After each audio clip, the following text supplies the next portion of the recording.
Psicologia Falada apresenta Ciência e Pseudociência, livro escrito por Ronaldo Pilate. Este audiolivro é uma produção sem fins lucrativos. Caso você veja valor no nosso trabalho, considere ser nosso apoiador, se inscrevendo no canal e deixando seu like. Para uma melhor experiência, tenha o texto em mãos e busque seus fones de ouvido. Boa leitura! Acreditar num Deus é, de certa maneira, expressar uma disposição para acreditar em qualquer coisa. Ao passo que rejeitar a crença de modo nenhum é professar uma crença em nada. Christopher Hitchens.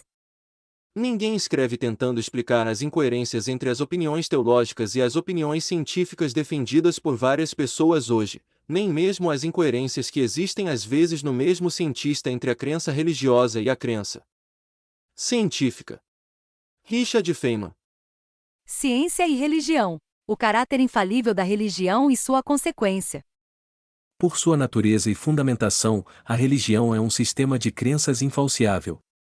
Por possuir características e significados particulares, vou abordá-la fora do contexto das pseudociências. Mas considero que a crença de caráter religioso partilha o princípio da infalciabilidade como principal característica, o que a aproxima do pensamento pseudocientífico. Uma diferença é que a religião, em geral, não busca uma validade aparente de ciência, como fazem de forma explícita os sistemas pseudocientíficos. A tradição em se tratar a religião como um sistema de saber diferente da ciência, por muitas décadas, formalizou a noção de que a ciência não trata de perguntas ou temas religiosos, o que fundamenta um dos argumentos de existência dos escaninhos mentais. A ciência pode tratar, também, de questões humanas fundamentais, como os motivos de nossa existência e de onde viemos. Certamente não é objetivo da ciência tratar de entidades sobrenaturais, tampouco ela é uma promessa de que a resposta definitiva a esta ou a qualquer pergunta seja alcançada. Espero que já tenha ficado claro que o princípio falsacionista da ciência não dá margem para uma verdade final, ausente de dúvidas. O problema é que as barreiras impostas por uma demarcação de sistemas equivalentes de saber acabam por reforçar, de maneira negativa, que existem espaços ou temas em que o conhecimento científico não poderia ser aplicado. O argumento que apresento aqui é que, de fato, tais limites não existem. A ciência avança em nichos, com perguntas e produção de conhecimentos outrora segregados. Para o bem do desenvolvimento do conhecimento humano, é importante assumir uma postura de que tais limites não devem ser estabelecidos por argumentos como de magistérios independentes, defendidas tanto por secularistas como por religiosos, tanto por teístas como por ateístas e agnósticos. A criação de barreiras dessa natureza, socialmente validadas, produzem efeitos prejudiciais para o avanço do conhecimento. A crença religiosa produz esse tipo de consequência quando é covalidada pelo argumento de separação, de magistérios não interferentes. Considerando o mecanismo dos escaninhos mentais já descrito, a crença religiosa funciona como um meio de racionalização para a crença no infalível. Mas é interessante notar que a relação das instituições religiosas com a ciência mudou ao longo dos anos e assistimos hoje à restauração do argumento da convergência entre o conhecimento científico e a crença religiosa. Entretanto, o conhecimento religioso é infalível e não há como convergir o sistema falível científico com o sistema infalível religioso. Portanto, a ideia de convergência é falsa. Porém, o argumento da convergência convence muitos interlocutores. Tal resultado pode ser observado, por exemplo, nos embates jurídicos em torno do direito ao ensino do desenho inteligente nos Estados Unidos. Esses movimentos de ciência com base em crença religiosa produziram processos judiciais na tentativa de permitir o ensino de visões científicas alternativas ou a teoria da seleção natural darwiniana nas escolas americanas de nível equivalente ao nosso ensino fundamental. Tais ações provocaram um forte e coordenado movimento da comunidade científica, resultando em documentos redigidos por grupos de cientistas na busca de subsidiar a decisão judicial sobre os preceitos que regem o que seja um sistema de crença científico. A ideia da capacidade de falsificação do que sabemos está no cerne de tais documentos. A concepção religiosa e a noção científica de como o conhecimento é produzido guardam incompatibilidade elementar. Não há como conciliar sistemas de crença que são rigorosamente opostos em seus princípios. Uma demonstração do grau de incompatibilidade entre o pensamento religioso e científico pode ser expressa na concepção de verdade apresentada por João Paulo II na carta encíclica Fides et Ratio. Em sua carta, que defende a necessidade da estreita relação entre fé e razão, o Papa define verdade como a busca do saber, de uma resposta final e definitiva, fornecendo uma certeza livre de qualquer dúvida. Tal verdade, nas palavras do mandatário da Igreja Católica, seria encontrada em Deus. Porém, tentando seguir sua lógica argumentativa, observamos que João Paulo II qualifica diversos tipos de verdade, sendo as de caráter mais imediato e curto alcance aquelas relativas à ciência e à filosofia, e, livre de qualquer dúvida, aquela relativa a Deus. Essa argumentação se sustenta no infalsificável pressuposto da existência de Deus para se alcançar a verdade ausente de qualquer dúvida. Se esse princípio é aceito como falseável, todo o pilar da crença religiosa perde sua sustentação. Argumentar, como faz João Paulo II na Fides et Ratio, que existem muitas faces da verdade é, novamente, contribuir para a concepção de magistérios diferentes, para os diferentes tipos de saber da humanidade. Além disso, esse tipo de argumento é coerente com nossa motivação básica em acreditar no infalciável, na verdade final e perfeita, o que é coerente com a crença religiosa, mas que é incoerente com o princípio fundamental científico de que o nosso saber é falho e transitório. Um dos mais relevantes problemas em aceitar ciência e religião como compatíveis ou considerar que constituem dimensões independentes de conhecimento é o cerceamento da inventiva curiosidade para a formulação de novas perguntas. A incompreensão de que a finalidade da ciência vai além de um limite específico, qual seja das verdades de curto alcance, como argumenta João Paulo II, é uma forma de impedir que a ciência ou se intrometa em uma área com domínio estabelecido. Conceber a ciência como uma forma de saber irrestrita, sem limites, não a circunscreve no meme culturalmente delimitado, segundo o qual não seria da alçada da ciência fazer certas perguntas que dizem respeito à religião. Isso, entretanto, está relacionado aos problemas de poder instituído que as organizações sociais possuem e não, necessariamente, à motivação em fazer perguntas. Perguntar é a base do trabalho do cientista, o que caracteriza o que o cientista faz é a aplicação cética racional do método para se buscar a resposta.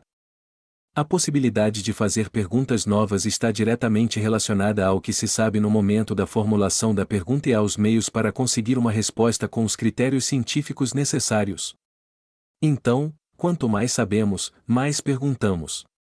Vivemos em uma época em que a ciência parece ter eliminado eventuais barreiras. A produção científica sobre moralidade é um exemplo. Esse assunto é circunscrito à religião segundo a proposta do Magistérios Não Interferentes de Gould e do Mundo Não Factual de Harari. No entanto, o conhecimento científico sobre a moralidade tem avançado muito nos últimos anos em psicologia, neurociências e campos afins. A ciência da moralidade tem levado autores como Sam Harris a argumentar que é possível definir padrões morais a partir do conhecimento científico que possuímos sobre a questão. Esse assunto ainda é controverso, e argumentar a favor de um caráter prescritivo sobre o tema é precipitado, mas esse é um exemplo de como o cerceamento do saber científico a certos temas é prejudicial. Fazemos novas perguntas porque temos alcançado meios para respondê-las e não há nada que indique que a melhoria de meios irá se estagnar. Sistemas infalíveis, como as crenças religiosas e pseudocientíficas, acabam por nos remeter à verdade finalizada, o que nos impede de formular perguntas e continuar descobrindo e desvelando a enorme complexidade do universo.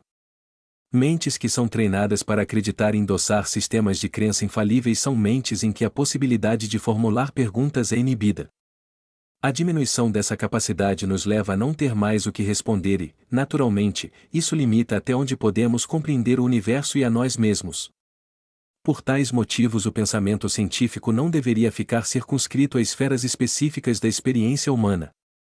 Os escaninhos mentais restringem o alcance do que podemos conhecer, pois mitigam nossa capacidade de formular perguntas sobre as mais diversificadas questões da natureza. O endosso a crenças religiosas e pseudocientíficas funciona, então, como uma barreira que se torna intransponível para permitir conhecer a realidade. Ideias e crenças infalíveis funcionam como um calabouço que nos aprisiona e limita a possibilidade de conhecer a realidade do universo.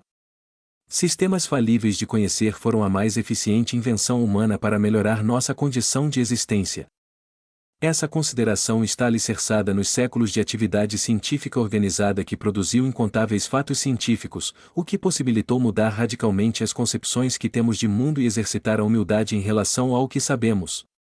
Diante da vastidão e complexidade do universo. Tudo isso sem precisar lançar mão de crenças mágicas ou sobrenaturais. Quais os motivos para se fazer ciência? Um dos meus objetivos neste livro é fornecer argumentos para desmistificar a ampla visão de que a ciência trata apenas de assuntos áridos e acaba por deixar o sentido das coisas no universo e da própria vida destituído de beleza. Essa concepção é cheia de preconceito e perde de vista a real natureza e significado da ciência para nossas vidas. Essa característica atribuída à ciência é mais um dos argumentos de racionalização dos escaninhos mentais.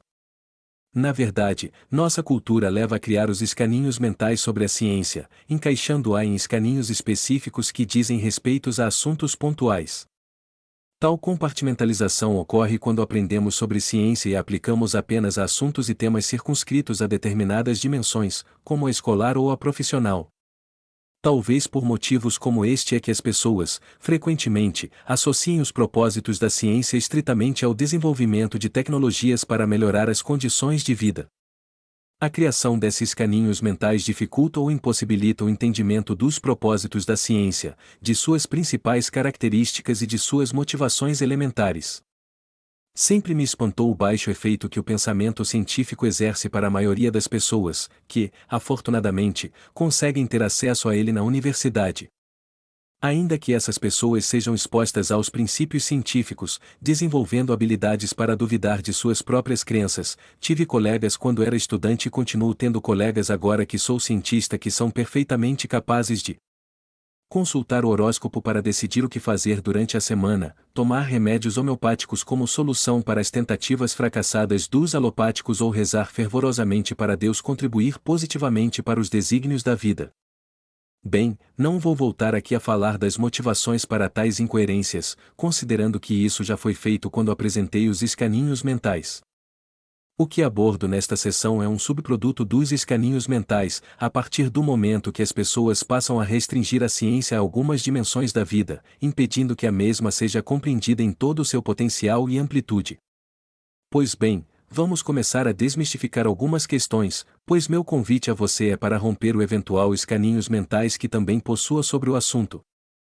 Se você considera que a principal função da ciência é produzir tecnologias e soluções para melhorar nossa qualidade de vida, eu digo que você compreende apenas parcialmente o objetivo da ciência. Melhorar nossa condição de vida é um subproduto da ciência, ainda que muita gente, e talvez a maioria dos cientistas atuantes pelo mundo afora, julgue que o principal objetivo seja este. Mas eu e outros defendemos que esta não é a principal função da ciência. A função primordial da ciência é a busca de respostas para as diversas perguntas que fazemos e que motivam nossa busca por conhecer, como ou de onde viemos. Por que existimos, e ou por que somos morais?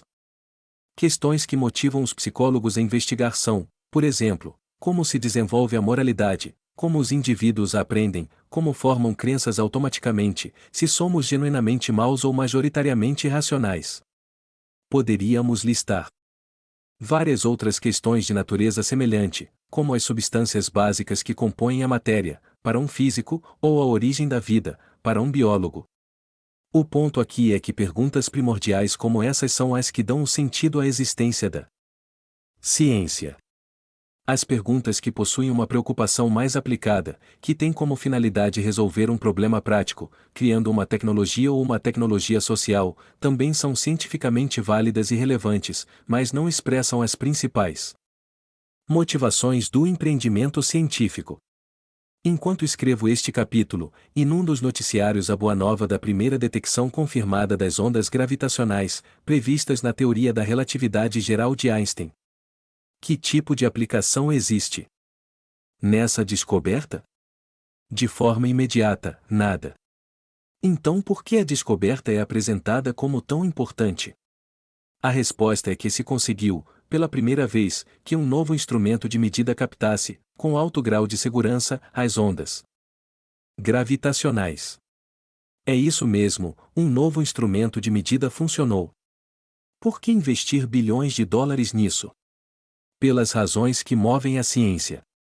Para avançar no conhecimento do universo.